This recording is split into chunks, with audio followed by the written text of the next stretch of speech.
أعوذ بالله من الشيطان الرجيم بسم الله ویڈیو کو الرحمن دیکھنے سے پہلے الرحيم ہمارے چینل کو سبسکرائب أم کریں اور يقولون ہمارے نحن چینل سے جميع جڑنے کے منتصر لیے بیل آئیکن پر سيهزم پریس کریں۔ الجمع ويولون الدبر صدق الله مولانا العلي العظيم وقال النبي صلى الله عليه وسلم من قال لا إله إلا الله دخل الجنة أو كما قال عليه الصلاة والسلام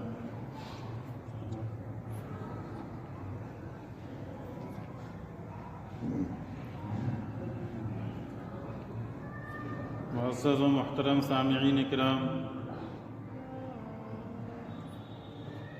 قابل قدر پیارے بزرگوں اور عزیز نوجوان ساتھیوں، اللہ رب العزت نے تمام مخلوقات پر انسان کو جو فوقیت اور انسان کو جو فضیلت برتری عطا فرمائی ہے،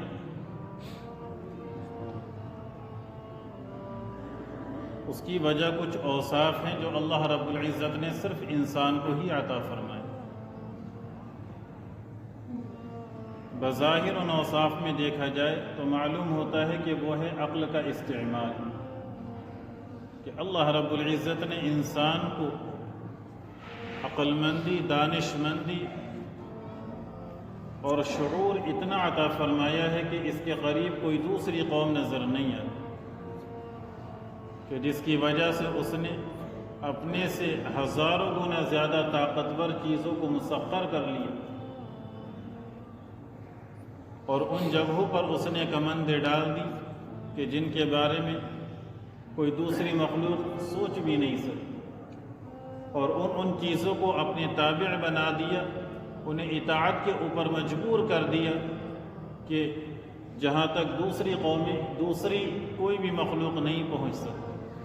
تو کچھ یہ ایسے اوصاف ہیں جس کی وجہ سے اللہ رب العزت نے انسان کو تمام مخلوقات پر فوقیت، تمام مخلوقات پر فضیلت اور تمام مخلوقات پر برتری عطا فرمائی۔ ہونا تو یہ چاہیے تھا کہ اب انسان اللہ رب العزت کے اس احسان کا شکر مند ہوتا، شکر گزار ہوتا،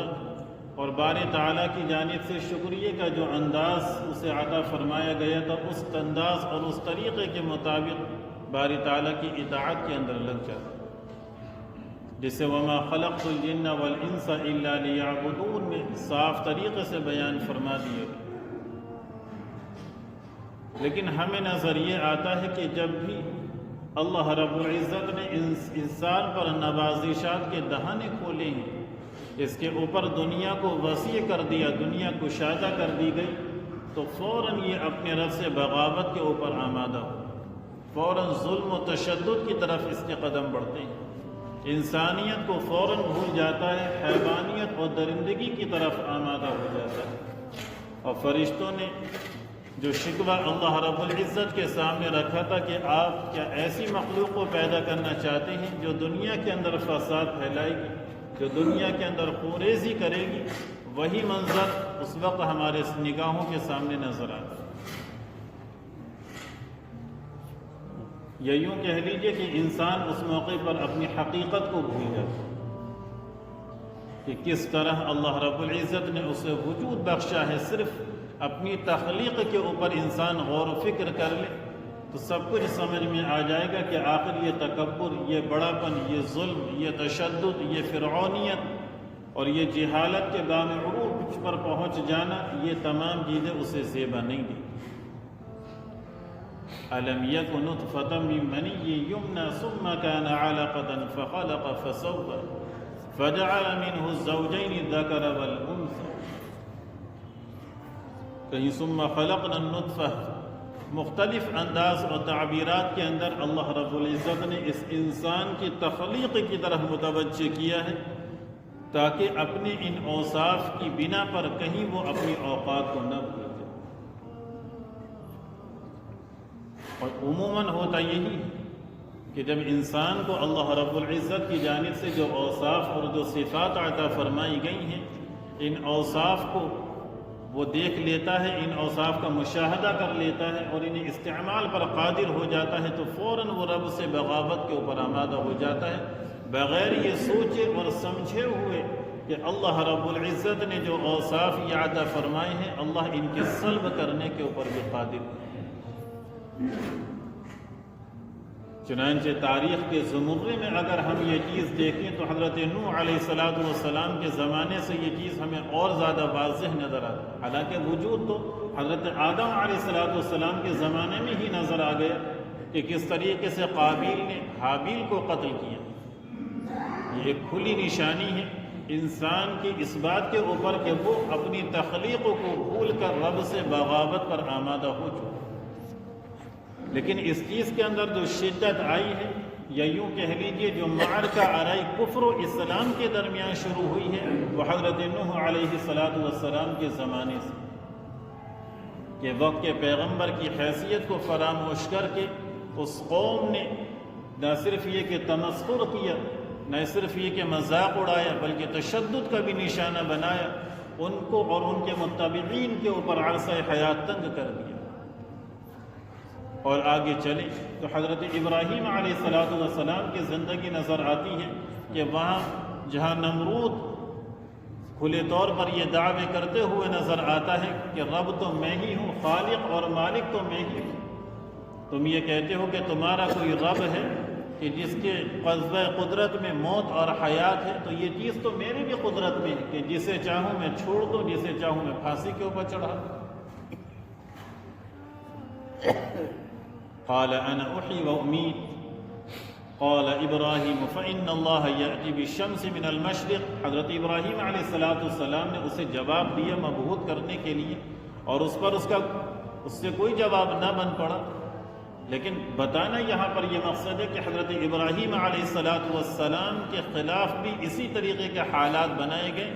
کہ فرعون وقت، نمرود وقت یہ دعوے کر رہا تھا کہ میں تمہیں ختم کر دوں گا، تمہیں زندہ جلا دیا جائے گا، تم اپنے اس قول سے باز آ جاؤ، تمہیں یہاں سے ہجرت کرنے پر مجبور کر دیا جائے۔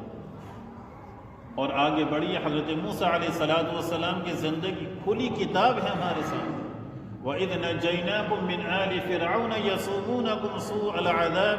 يُذَبِّحُونَ أَبْنَاءَكُمْ وَيَسْتَحْيُونَ نِسَاءَكُمْ وَفِي ذَلِكُمْ بَلَاءٌ مِّن رَّبِّكُمْ عَظِيمٌ، جس کے بارے میں خود رب کا یہ فرمان ہے کہ یہ آزمائش جو موسیٰ علیہ السلام کی قوم کے اوپر اتری تھی، وَفِي ذَلِكُمْ بَلَاءٌ مِّن رَّبِّكُمْ عَظِيمٌ، تمہارے رب کی جانب سے بہت بڑا امتحان، جسے بلاء عظیم کے نام سے تعبیر کیا گیا ہو خود اللہ کی جانب سے۔ جیسے حضرت ابراہیم علیہ السلام کے امتحان کو اللہ نے یہ فرمایا کہ بہت بڑا امتحان تھا،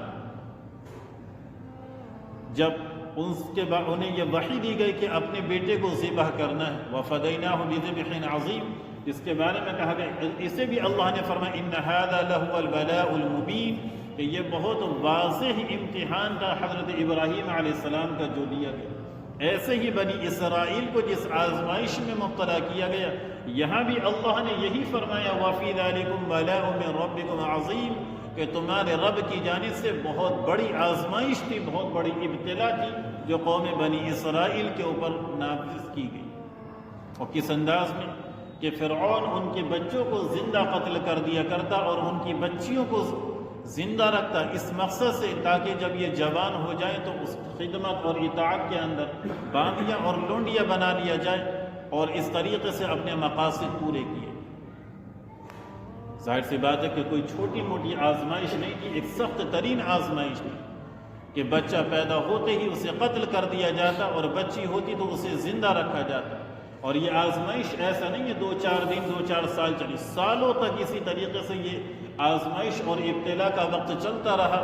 اور اللہ نے فرمایا کہ لیکن ایک وہ وقت بھی آیا ہے جب ہم نے تمہیں اس سے نجات نصیب فرمائی، اور وہ فرعون جو یہ کہا کرتا تھا انا ربکم الاعلی، میں تمہارا سب سے بڑا رب ہوں، تمہارا سب سے بڑا پروردگار ہوں، یہ نہریں جو جاری ہیں ان کا مالک میں ہوں، الیس لی ملک مصر وہذہ الانہار تجری من تحتی، کہ یہ نہریں جو ہیں ان کا مالک میں ہوں، یہ چشمے جاری ہیں ان کا مالک میں ہوں، مصر کی حکومت اور سلطنت میری ہے، جبکہ ان کا مالک اللہ فرماتا میں ہوں۔ خود اس خدا کے دعوے کو اور رب اللہ تبارک و تعالیٰ کے ارشادات کو فراموش کر کے خود رب ہونے کا دعویٰ کر بیٹھا، لیکن اللہ فرماتا ہے ہم نے نجات نصیب فرمائی اور فرعون کو ایسی عبرتناک سزا دی ہے کہ جو قیامت تک آنے والے انسانوں کے لیے رشد و ہدایت کا ذریعہ بنے۔ فَالْيَوْمَ نُنَجِّيكَ بِبَدَنِكَ لِتَكُونَ لِمَنْ خَلْفَكَ آیَةً،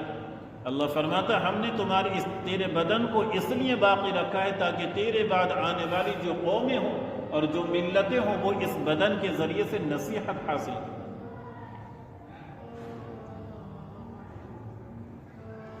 اور آگے دیکھنا چاہیں تو حضرت زکریا اور حضرت یحییٰ علیہم السلام کی قربانی بھی ہمارے سامنے، اور پھر ہمیں جہاں اس عبرت کو تلاش کرنا ہے خاص طریقے سے وہ ہے اللہ کے رسول جناب محمد رسول اللہ صلی اللہ علیہ وسلم کی وہ حیات طیبہ، کہ جس حیات طیبہ کا ایک گوشہ ہمارے سامنے رکھ کر اللہ نے یہ فرما دیا کہ اگر تم ایسا اسوہ چاہتے ہو جس میں تمہارے لیے کامیابی ہے تو وہ صرف اور صرف اللہ کے رسول کی زندگی ہے۔ اگر وہ سیرت ہے تو اللہ کے رسول کی سیرت ہے۔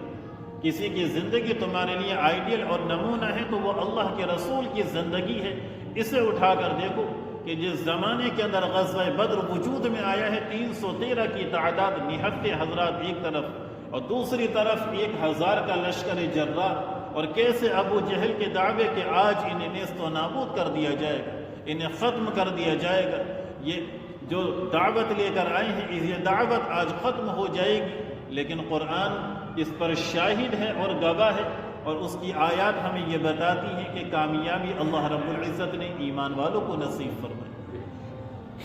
کہ 70 مقتولین کو وہاں پر چھوڑ کر گئے ہیں، 70 قیدیوں کو چھوڑ کر گئے ہیں جو 1000 کا لشکر لے کر آئے تھے، نیزے اور اسلحوں سے مزین ہو کر، جن کے پاس ہتھیار بھی تھے، ناچ گانے والی عورتیں ساتھ میں لی گئی تھی تاکہ وہ جوش دلائیں اور رغبت دلانے کا ذریعہ بنے، لیکن منظر وہ سامنے آیا کہ 70 مقتولین وہاں پر موجود تھے اور 70 کو قید کیے گئے تھے جنہیں بعد میں فدیہ دے کر چھوڑا۔ غزوہ خندق کا موقع ہمارے سامنے ہے کہ 1400 صرف صحابہ کا مجمع ہے اور 10,000 کا لشکر مدینے پر حملہ، اس دعوے کے ساتھ کہ مسلمانوں کی اینٹ سے اینٹ بجا دی جائے گی، مدینے کو نیست و نابود ختم کر دیا جائے گا، لیکن اللہ رب العزت نے یہ دکھایا، اور یہ حالات صرف ایک دن کے اندر ختم نہیں ہوں بلکہ خود اللہ کے رسول خندق صحابہ کے ساتھ مل کر کھود رہے ہیں، تیاریاں کی جا رہی ہیں، پیٹ پر 2 پتھر آپ کے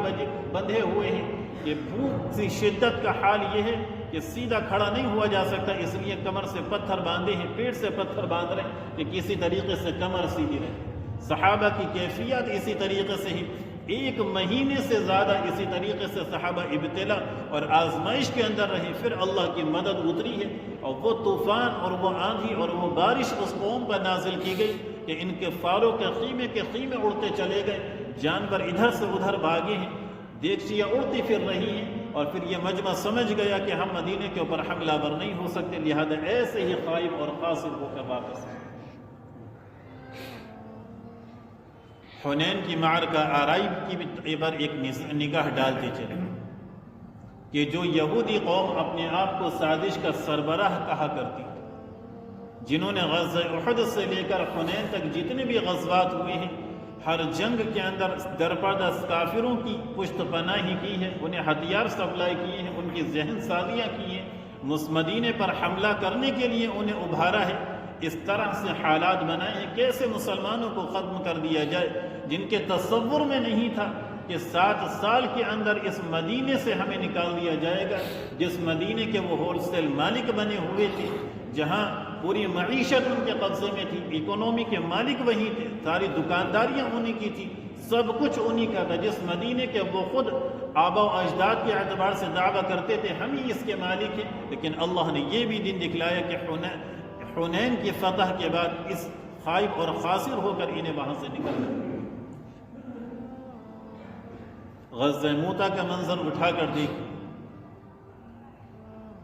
3000 صحابہ کا مجمع ہے، 1,00,000 کافروں کی فوج، بے سر و سامانی کا عالم ہے، اور غیر ملک کے اندر، غیر وطن کے اندر، مدینہ سے ہزاروں میل فاصلے پر جا کر اس جنگ کو مسلمانوں نے کس فاتحانہ انداز میں نپٹایا ہے، یہ بھی ایک عجیب تاثر ہے۔ اسی کو قرآن کی ایک آیت میں بہت شاندار جملے میں کہا. یہ تمام جو آپ کے سامنے تمہیدات باندھی گئی ہیں، حضرت نوح علیہ السلام، حضرت ابراہیم علیہ السلام، حضرت موسیٰ علیہ السلام، حضرت زکریا اور حضرت یحییٰ علیہ السلام، یا پھر اللہ کے رسول کی زندگی کے حالات، ان میں آپ کو یہی بتانا ہے کہ ایک طرف آپ کو یہ نظر آئے گا کہ باطل ہے اور ایک طرف نظر آئے گا کہ حق ہے. باطل کا دعویٰ یہ ہے کہ فتح ہمیں نصیب ہوگی، حق والے یہ کہتے ہیں کہ ہمیں بھی کامیابی ملے گی. باطل کو اگر بھروسہ ہے تو اپنے ہتھیاروں کے اوپر، اپنی فوج کے اوپر، ذاتی وسائل کے اوپر، اور ایمان والوں کو اور اہل حق کو اگر بھروسہ ہے تو اللہ کی ذات کی طرف. اہل باطل تمتماتے ہوئے نظر آتے ہیں، چہروں پر خوشیاں نظر آ رہی ہیں، اور اہل حق انہیں فکر لاحق ہیں اور اللہ کی طرف رجوع کر رہے ہیں. اہل باطل کا نظریہ کچھ اور ہے، اہل حق کا نظریہ کچھ اور ہے. لیکن قرآن کی اس آیت نے بہت شاندار انداز میں بیان فرمایا، ام یقولون نحن جمیع منتصر. یا وہ لوگ جو یہ کہتے ہیں کہ ہمارے پاس مدد کرنے والی جماعتیں ہیں، ہمارے پاس فوج ہے جو ہماری مدد کر سکے گی، ہمارے پاس ایک ازدحام ہے، ہمارے پاس وہ لشکر ہے جو ہماری معاونت کرنے والا ہوگا. اللہ فرماتا ہے سیہزم الجمع ویولون الدبر. ان قریب وہ وقت آنے والا ہے جب ان کی فوج شکست کھا جائے گی اور پیٹھ پھیر کر بھاگ جائے گی. ایسے حالات کے اندر یہ ایسی شاندار آیت ہے جو ہمیں حوصلہ دلاتی ہوئی نظر آتی ہے کہ جو اس طریقے کے انا ربکم الاعلی کے نعرے بلند کرنے والے کفار ہیں، ان کی ان دھمکیوں سے یا پھر ان کی ان باتوں سے کہ ابھی تو صرف مسلمانوں کو نمونہ دکھلایا گیا ہے، اصل چیز تو ابھی باقی ہے، ابھی تو ان کے سامنے اور سخت ترین حالات لانے ہیں. یہ تو صرف ایک چھوٹا سا نمونہ تھا جو ان کے سامنے پیش کیا گیا، باقی تو یہ تو حالات اس سے بھی سخت ترین حالات لائیں گے، اور زیادہ ان پر شکنجہ جکڑا جائے گا، اور زیادہ آزمائش اور ابتلا ان کے اوپر لائی جائے گی، ہر طریقے سے انہیں ستایا جائے گا. اس سرزمین ہند کو ان کے اوپر اپنے کشادگی کے باوجود تنگ کر دیا جائے گا. اس طریقے سے آباء و اجداد کی تاریخ مسخ کی گئی ہے، ایسے ہی ان کے نسلوں کی تاریخ کو بھی مسخ کر دیا جائے گا. ان کا نام لے کر کوئی یہاں پر نہیں ہوگا، خود ان کے لیے یہاں زندہ رہنا مشکل ترین ہوتا چلا جائے گا. ہمارے پاس طاقت ہے، ہمارے پاس فوج ہے، ہمارے پاس لشکر ہے، ہمارے پاس سپاہی ہیں، ہمارے پاس ڈپارٹمنٹ ہیں مختلف قسم کے، ہمارے پاس ہتھیار ہیں، ہمارے پاس فلاں علاقے کی طاقت ہے، ہمارے پاس فلاں ملک سے ہمارے تعلقات ہیں جس کی بنا پر ہمارے پاس اتنا اسلحہ ہے. ان کے یہ قول، ان کے یہ اقوال، ان کی یہ باتیں، ان کے یہ طاغوتی نعرے، ان سے ڈرنے کی اور گھبرانے کی قطعاً ضرورت نہیں ہے. قرآن یہ فرماتا ہے کہ کافر ہر زمانے کے اندر ایسے ہی بڑے بول بولنے والے رہے ہیں، لیکن اہل ایمان خوف نہیں کھایا، اللہ کی ذات پر بھروسہ کیا ہے، توکل اور اعتماد کیا ہے. چنانچہ اللہ نے اگلا جملہ بھی بیان فرما دیا کہ جب تم اعتماد کرو گے، اللہ کی ذات پر بھروسہ کرو گے، اپنے ایمان پر مضبوطی کے ساتھ جمے رہو گے، تو وہ وقت ان قریب آ جائے گا. ایک بہت شاندار چیز کی طرف آپ کو متوجہ کرتا چلوں. زمانے مستقبل کے لیے عربی زبان کے اندر دو لفظ استعمال ہوا کرتے ہیں، ایک سین اور دوسرے سوف. سین کا استعمال بھی آئندہ حالات کے لیے ہوتا ہے، سوف کا استعمال بھی آئندہ حالات کے لیے ہوا کرتا ہے. لیکن قرآن کا یہ انداز ہے، اور عربی گرامر یا اس کے اصول سے تھوڑی بہت واقفیت رکھنے والے حضرات جانتے ہیں کہ سین کا استعمال ہوتا ہے کہ ان قریب یہ کام ہو جائے گا، اور سوف کا مطلب ہوتا ہے کچھ زمانے کے بعد یہ کام. الہاکم التکاثر حتی زرتم المقابر کلا سوف تعلمون. جب قیامت کے دن کو اللہ نے بتایا ہے کہ یہ کافر ان قریب جان لیں گے، تو قیامت میں ابھی بعد ہے، اس لیے وہاں پر سوف کا لفظ استعمال ہوا ہے، یعنی کچھ زمانے کے بعد ان کافروں کو پتہ چل جائے گا کہ حق کیا تھا. ثم کلا سوف تعلمون، وہاں سوف کا لفظ استعمال ہوا ہے. اور جہاں بہت جلدی حالات بدلنے والے ہوتے ہیں یا کوئی کام بہت جلدی کرنا ہوتا ہے، اس کے لیے سین استعمال ہوتا ہے. چنانچہ اللہ نے جہاں ہمیں یہ تسلی دی ہے کہ ان کافروں کے طاغوتی ناموں سے ڈرنے کی ضرورت نہیں ہے، ان قریب یہ جماعتیں شکست کھا جائیں گی، وہاں اللہ نے سین کا لفظ استعمال کیا ہے کہ بہت لمبا زمانہ نہیں لگے گا. سیہزم الجمع، ان قریب وہ وقت آنے والا ہے کہ یہ جماعتیں شکست کھا جائیں گی اور پیٹ پھیر کر میدان سے راہ فرار اختیار کریں. لیکن ایسا کب ہوگا؟ اس کے لیے اللہ نے اپنے پیارے پیغمبر صلی اللہ علیہ وسلم کو جو حکم دیا ہے، جس کا مخاطب یہ امت محمدیہ بھی ہے، اس پیغام کو ہمیں اوڑھنا پڑے۔ فَلِذَلِكَ فَادْعُ، اے نبی جس دعوت کو دے کر آپ کو بھیجا گیا ہے، اس دعوتی کام کو انجام دیتے رہے۔ فَلِذَلِكَ فَادْعُ، کہ جس کام کی ذمہ داری آپ کو دی گئی ہے، اس ذمہ داری کو ادا کرتے رہیے۔ وَاسْتَقِمْ، اور صرف ادا ہی نہیں کرنا بلکہ مضبوطی کے ساتھ اس پر جمے بھی رہنا ہے۔ یہ نہیں کہ فجر کی نماز پڑھ لی تو ظہر کی غائب، عصر کی پڑھ لی تو عشاء کی غائب، کوئی پڑھ لی کسی دن پڑھ لی اور کسی دن نماز نہیں ادا کی، کبھی زکوٰۃ ادا کی کبھی نماز چھوڑ گئے،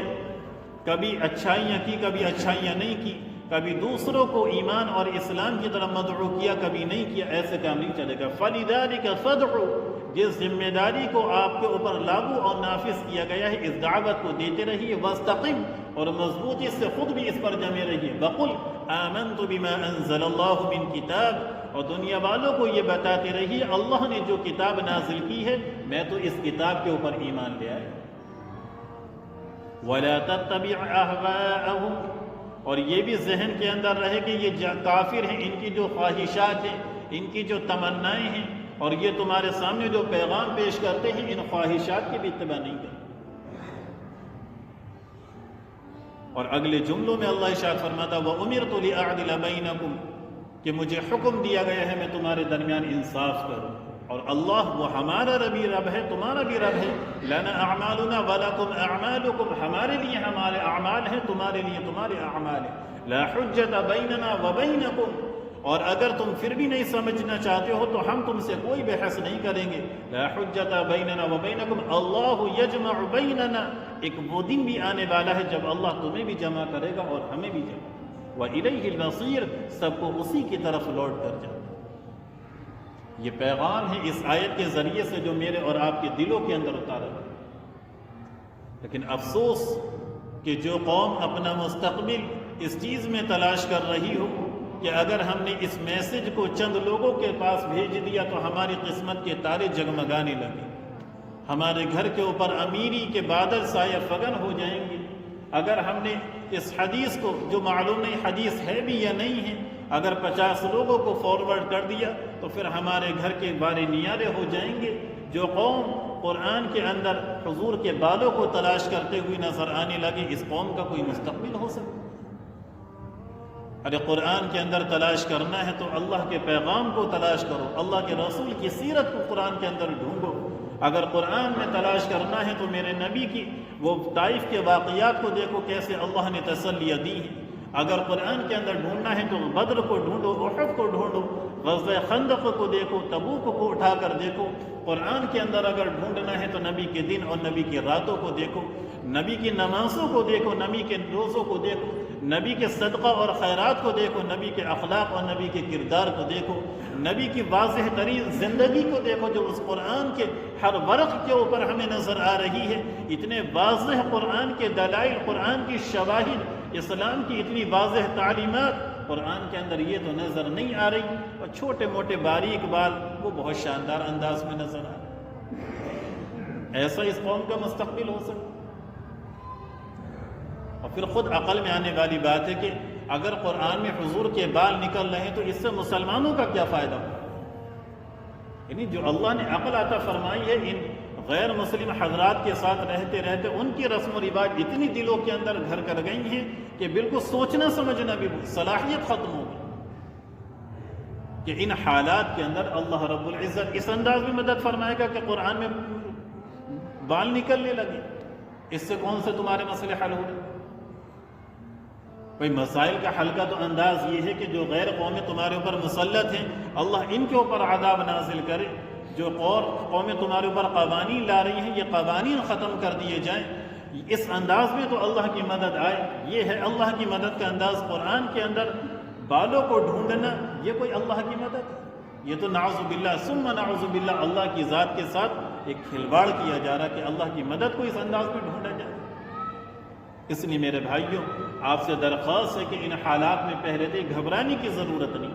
حالات زندہ قوموں کے اوپر ہی آیا کرتے ہیں، اور کافروں کے ان طاغوتی نعروں سے یا ان کے ظلم و تشدد بھرے اس فرعونی جملوں سے یا ان کی ان باتوں سے قطعاً کوئی گھبرانے کی فکر مند ہونے کی ضرورت نہیں ہے۔ اللہ کی ذات پر توکل، اللہ کی ذات پر اعتماد، اللہ کی ذات پر بھروسہ رکھیں کہ جس اللہ نے نوح علیہ السلام کے مقابلے میں جو قوم تھی پوری قوم کو غرق کر کے رکھ دیا، جس اللہ نے فرعون کے ساتھ لاکھوں کی تعداد میں اس کا لشکر تھا اسے ختم کر دیا، جس اللہ نے حضرت ابراہیم علیہ السلام کی آگ میں حفاظت فرما دی، یونس علیہ السلام کو مچھلی کے پیٹ میں زندہ رکھ لیا، جس اللہ نے حضرت زکریا اور حضرت یحییٰ علیہ السلام کو بلندیاں عطا فرمائی، حضرت عزیر رضی اللہ تعالیٰ عنہ کے سامنے زندہ نمونہ پیش کر دیا کہ کیسا اللہ موت اور حیات کے اوپر قادر ہے۔ وہ اللہ کی قدرت جیسے کل تھی ایسے ہی اس اللہ کی قدرت آج بھی ہے، یقیناً وہ ہماری مدد فرمائے گا، لیکن اس وقت جب تھوڑی سی تبدیلی خود ہم اپنے اعمال کے اندر بھی کرنا شروع۔ قرآن کے اندر جو اللہ کے واضح ارشادات ہیں ان ارشادات کو ڈھونڈنا شروع کریں۔ اس طرح کے وساوس اور خیالات پیدا کرنا یہ صرف شیطان کی طرف سے ہوتا ہے، یہ تو بہت چھوٹے حربے، وہ تو بہت بڑے بڑے حربے استعمال کیا کرتے ہیں۔ شاید آپ کو واقعہ سنایا ہو، شیخ عبد القادر جیلانی رحمۃ اللہ علیہ اللہ کی عبادت کے اندر ذکر و اذکار میں مصروف، اتنے میں کیا دیکھتے ہیں کہ بہت زیادہ تیزی سے آسمان کی طرف سے روشنیاں پھوٹ رہی اور ان روشنیوں میں سے آواز آ رہی کہ اے عبد القادر میں تمہارا رب ہوں اور تم نے میری اتنی عبادت کی ہے، اتنی عبادت کی ہے کہ میں تم سے خوش اور راضی ہو گیا ہوں، آج کے بعد تمہیں میری کسی عبادت کرنے کی ضرورت نہیں ہے، اب تمہیں عبادت سے معاف کر دیں۔ ہمارے زمانے کا آدمی ہوتا تو خوش ہو جاتا ہے، بہت بڑھیا، تو نمازیں بھی نہیں پڑھنی پڑیں گی، زکوٰۃ بھی نہیں دینی پڑے گی، اور رمضان کے روزوں سے ویسے گرمیوں میں آ رہے ہیں، چلو بہت اچھا ہوا کہ رمضان کے روزوں سے بھی جو ہے جان چھوٹ گئی۔ لیکن حضرت عبد القادر جیلانی رحمۃ اللہ علیہ جنہیں اللہ نے اپنی جانب سے علم عطا فرمایا تھا، اللہ نے وہ نوری کیفیت عطا فرمائی تھی جس سے حق اور باطل کا امتیاز ہو سکے، فوراً قرآن کی طرف جب نشاندہی کی ہے تو قرآن کے اندر نظر آیا اللہ نبی سے فرما رہا وَاعْبُدْ رَبَّكَ حَتَّى يَأْتِيَكَ الْيَقِينُ، اے نبی آخری سانس تک تمہیں اپنے رب کی عبادت کرنی ہے۔ تو فوراً سمجھ میں آ گیا کہ جس اللہ نے نبی سے یہ کہا ہے کہ آخری سانس تک اپنے رب کی عبادت کرنی ہے، وہ رب مجھے کیسے اس شریعت سے معاف کر سکتا۔ فوراً آپ نے لا حول ولا قوت الا باللہ العلی العظیم پڑھا، جو روشنی تھی وہ ختم ہو گئی، معلوم ہے کہ شیطان کی طرف سے اثر تھا۔ لیکن بھاگتے بھاگتے پھر ایک ٹہوکا لگایا گیا شیطان کہ عبد القادر اس حربے کے ذریعے سے میں نے نامعلوم کتنے بزرگوں کو گمراہ کر دیا، لیکن آج تم اپنے علم کی برکت سے اپنے آپ کو بچا لے گا۔ آپ نے پھر لوحل پڑھا کہ مردود جا، دور ہو جا، اپنے علم کی برکت سے نہیں ہے بلکہ اللہ کے فضل کے نتیجے میں میں نے اپنے آپ کو بچایا۔ تو یہ شیطان کے حربے میرے عزیزوں بہت خطرناک ہوا کرتے ہیں، یہ نامعلوم کہاں کہاں سے کس انداز میں باطل آیا کرتا ہے، لہذا اس کے وساوس سے ان باتوں سے اپنے آپ کو بچائیے۔ یہ بدعات سے، خرافات سے، رسومات سے، اسباب شرک سے جب تک ان چیزوں کو اپنے معاشرے سے نہیں نکالیں گے، جب تک ان باتوں کو ختم نہیں کریں گے، ایمان مکمل اور یقینی اور مستحکم ایمان جب تک دلوں میں پیدا نہیں ہوگا، اس وقت تک اللہ تبارک و تعالیٰ کی مدد بھی صحیح معنوں میں ہمارے ساتھ نہیں آ سکتی۔ اس کا طریقہ یہی ہے، اور اگر ہم سے کوئی اس طرح کی غفلت والا معاملہ ہو گیا ہے تو اللہ سے معافی۔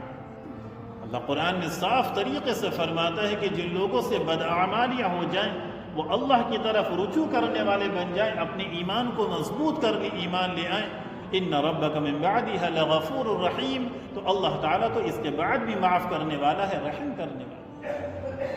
اس کی طرف رجوع کرنے والے تو جب رجوع کریں گے دیکھیں اللہ کی مدد کھلے طور پر آپ کے سامنے آئے۔ اللہ تعالیٰ ان باتوں پر ہم سب کو عمل کی توفیق نصیب فرمائے۔ وما علینا الا البلاغ۔